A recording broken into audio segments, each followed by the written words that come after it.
how does somebody have a Christ-centered relationship? Well, I'm going to cover 4 different ways that you can have a Christ-centered relationship right now. So let's go. The first way is to be in that relationship with Christ yourself. So like, not like the relationship with the other person. I'm saying like you and Christ, like your relationship with Christ. Like you got to be in a relationship with Christ yourself personally, so that way like you are thriving in that. And then when you get together with your other person, then it's just an overflow because you're already thriving in that relationship with Christ, to the point that when you like are dating the other person, when you're with them, when you're in contact with them, then it just comes out of you because it's just who you are.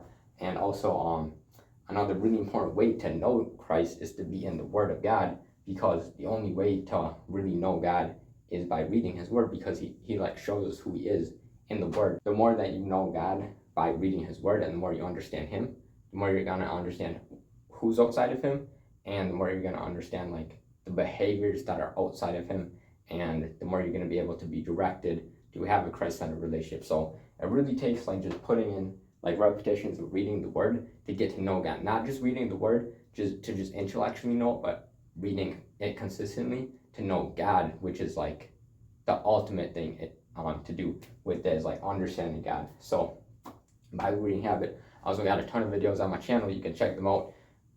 So on how you can build that reading habit. So hit the like button if this is helping you build a Christ-centered relationship. And the second tip is to have identity in Christ. So like having an identity in your Christ, like in your relationship with Christ, allows you to basically be like, anything that's outside of Christ is like, if that is taken away from that, or if that's like taken out of my life, then like I'll be okay. Like so for me, like I had a relationship with the girl for a year, and it came time for like that relationship to end, unfortunately.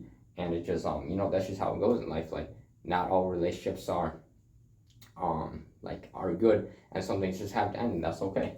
But like when that time came, like I was hurt over it, but like I was ultimately okay, because my relationship with Christ and God was the most important relationship to me.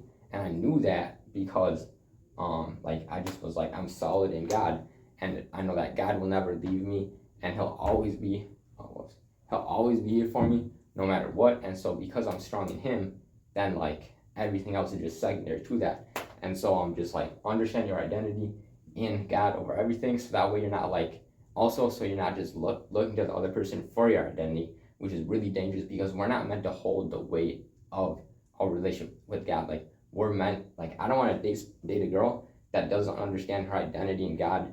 And it's a process for everybody. I'm just saying, like, try to understand it to the best that you can, because then you're going to be able to be solid in God, to the point where it's like, if you do break up with somebody, then like you'll be okay. And I hope like I hope like you don't, but like also understand that if you do, like it's going to be okay, and it'll be more okay if you really put your identity in God. Turn it over here. Third tip is to like be ruled by the truth, not emotion. Like in my relationship, I would say we were both ruled by our emotions more than the truth at moments, and then that led to more connection through physical contact that really should not have enough. Feel like ruled by the truth, not by emotion, because like Jesus was tempted in the wilderness, and the devil was like, hey, like Jesus, do this. And then he was like, it said that Jesus was hungry, and then the devil was like, make these stones bread, basically. But then Jesus was like, no, the word says this.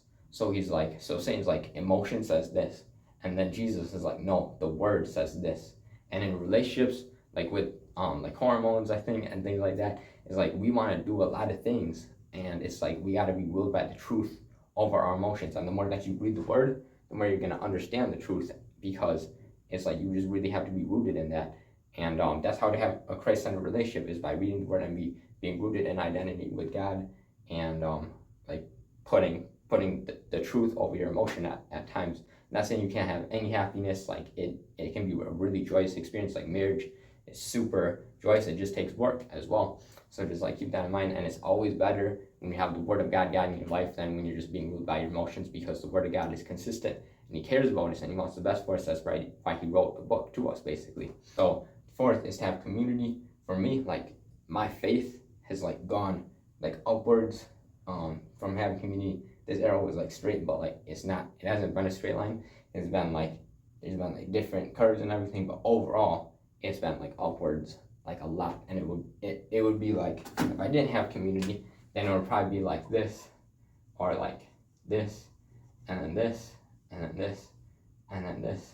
So that like it would be way worse than if I didn't have community. Like God just blesses community, and if you're in community and your other person is in a community, then like God, like He wants you both to be in community, because then it'll be like it's just like God puts a blessing when we're in community. So these are 4 tips of how to have a Christ-centered relationship, and I'll see you guys in the next one. We gone.